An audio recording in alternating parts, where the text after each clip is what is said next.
नमस्कार. सोनल रेसिपीमध्ये मी तुम्हाला चटपटीत असा आंबट गोड मेथी बनवून दाखवणार आहे.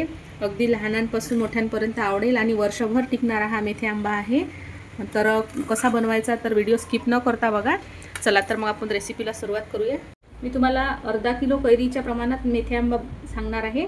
इथे मी अर्धा किलो कैऱ्या घेतलेल्या आहेत. त्याची अशी साल काढून याच्या अशा फोडी करून घेतलेल्या आहेत. अगदी आपण लोणच्याला घेतो तीच कैरी इथं घ्यायची आहे. तुम्ही बघू शकता अशा मोठ्या मोठ्या त्याच्या अशा फोडी करून घ्यायच्या आहेत. आता याला लागणारा मी मसाला तुम्हाला दाखवते. आता अर्धा किलोच्या प्रमाणात आहे तर मी ही छोटी वाटी घेतलेली आहे. साधारण 60 ग्रॅम एवढी ही मेथी दाणा आहे. 1 वाटी मेथी दाणा पाहिजे. याचं प्रमाण मी तुम्हाला डिस्क्रिप्शन बॉक्समध्ये देईलच. जर 1 किलोचा करायचा असला तर ही मोठी वाटी घ्यायची आणि अर्धा किलोच्या प्रमाणात मी ही छोट्या वाटीत तुम्हाला सांगणार आहे. ही याच वाटीने सर्व माप घ्यायचं आहे. 1 वाटी एवढी मेथी दाणा घेतलेला आहे. 1 वाटी मीठ घेतलेला आहे. अर्धी वाटी मोहरीची डाळ घेतली. अर्धी वाटी सोप घेतली आणि 2 चमचे एवढी हळद घेतली, छोटे 2 चमचे, आणि मोठे 2 चमचे एवढं लाल मिरची पावडर घेतलेली आहे. हिंग घेतलेला आहे आणि 200 ग्रॅम एवढं मी इथे तेल घेतलेलं आहे. आता ही कैरी आपल्याला वाफवून घ्यायची आहे.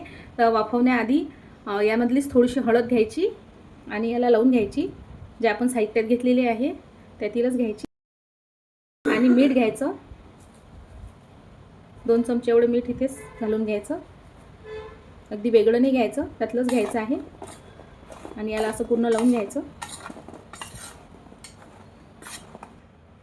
आता ह्या ज्या कैऱ्या आहेत मीठ आणि हळद लावलेल्या अशा एखाद्या डब्यामध्ये मी भरून घेणार, म्हणजे ज्यामध्ये वाफवायच्या आहेत. याला आपल्याला पाणी लागू द्यायचं नाही आहे. असं पूर्ण यामध्ये टाकून घ्यायचं. आता इथे या डब्यामध्ये ह्या फोडी भरून घेतलेल्या आहेत. हा डबा मी बंद करते आणि इकडे कुकरमध्ये मी पाणी घेतलं. पाण्यामध्ये असं स्टँड ठेवायचं, म्हणजे आपल्या डब्यामध्ये पाणी जायला नको म्हणून मी असा उभा डबा घेतलेला आहे. आता या कुकरला याच्या 3 शिट्ट्या काढून घ्यायच्या आहेत. आपण जे तेल घेतलेलं आहे ते मी इथं आता गरम करायला ठेवलेलं आहे. अगदी आपण लोणच्याला तापवतो तसंच हे तापून घ्यायचं आहे. आणि हे जे मसाले आहेत हे मी आता मिक्सरला बारीक करून घेणार आहे. इथे मेथ्या, सोप आणि मोहरीची डाळी मी मिक्सरला बारीक करून घेणार. हे बघा, मी मेथ्या ह्या अशा थोड्या जाडसरच अशा वाटून बारीक करून घ्यायच्या आहेत. अगदी खूप जास्त अशी पावडर करायची नाही. आणि मी ह्या कच्च्याच बारीक केलेल्या आहेत. ह्या भाजूनसुद्धा घेतलेल्या नाही, कच्च्याच घ्या. आता ही डाळसुद्धा पल्स मोडवरच बारीक करून घेणार आहे. आता हे सर्व बारीक झालेलं आहे तर मी इथे एका ताटातच सर्व काढून घेणार.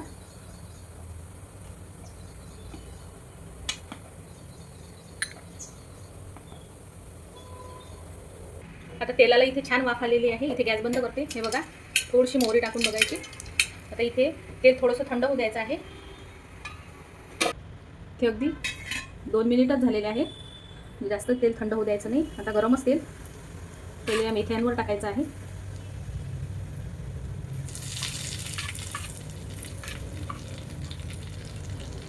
सर्व साहित्यावर एक एक करून टाकून घ्यायचं.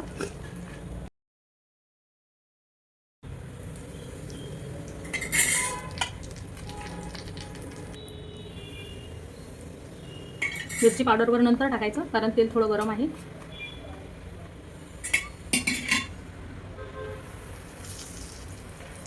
मिठावर सुद्धा टाकून घ्यायचं.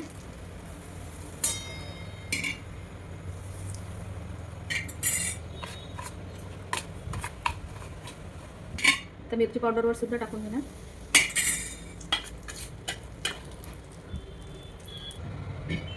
आता हे पूर्ण तेल त्यावर घालून घ्यायचं आणि याला मिक्स करून घ्यायचं.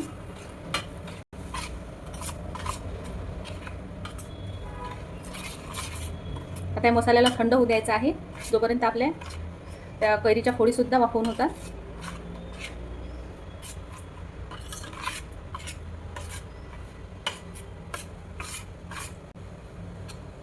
आता अर्धा किलो आपली कैरी होती तर अर्धा किलोची एवढी आपल्याला साखर घ्यायची आहे, 500 ग्रॅम एवढी. आता याचा आपल्याला पाक बनवून घ्यायचा आहे. आता साखर भिजेल एवढंच इथे पाणी घालून घ्यायचं.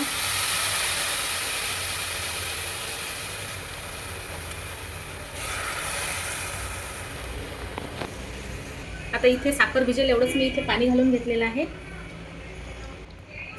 आता याचा आपल्याला घट्ट म्हणजे गोळीबंद असा पाक करून घ्यायचा आहे.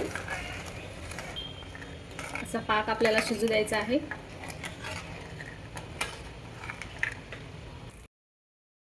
इथे आपला कुकर हा झालेला आहे. 4 शिट्या याच्या झालेल्या आहे. 3 किंवा 4 चालतात. हे बघा, आपण डबा काढून घेऊ.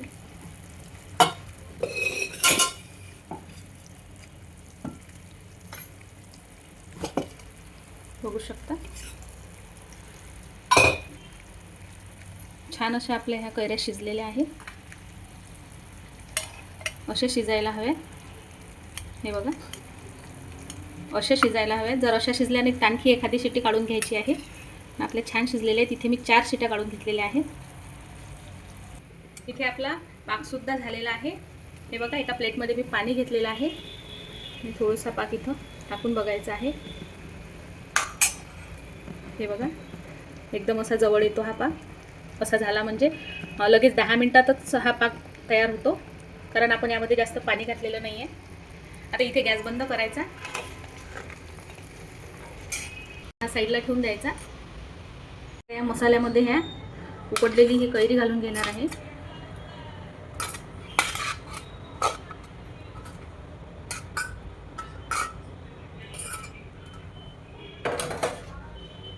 तर यामध्ये असा मसाला याला लावून घ्यायचा.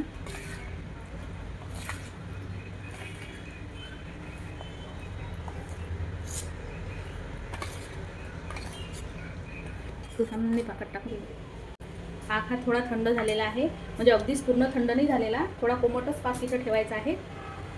आणि हे जे हा मसाला आणि हे पूर्ण यामध्ये घालायचं आहे.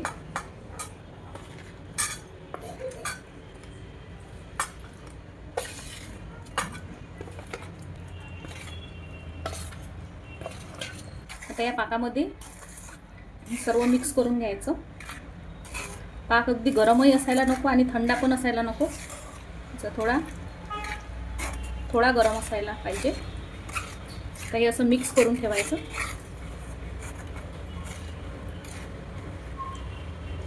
आता आपल्याला हे 1 दिवस हे मिश्रण असंच ठेवायचं आहे आणि याला दुसऱ्या दिवशी आपण बघणार आहोत. दुसऱ्या दिवशी याला शिजवून घ्यायचं आहे. तर आता एका दिवसासाठी हे असंच ठेवायचं आहे. आता दुसरा दिवस झालेला आहे. आता आपण याला शिजवून घेणार आहोत. तुम्ही बघू शकता. आता सुरुवातीला असं मिक्स करून घ्यायचं.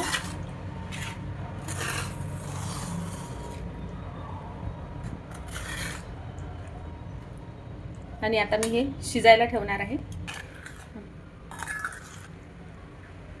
हे बघा, मीडियम गॅसवर मी याला शिजवत आहे. सुरुवातीला असा थोडा असा पातळ होईल, नंतर घट्ट होत जातो.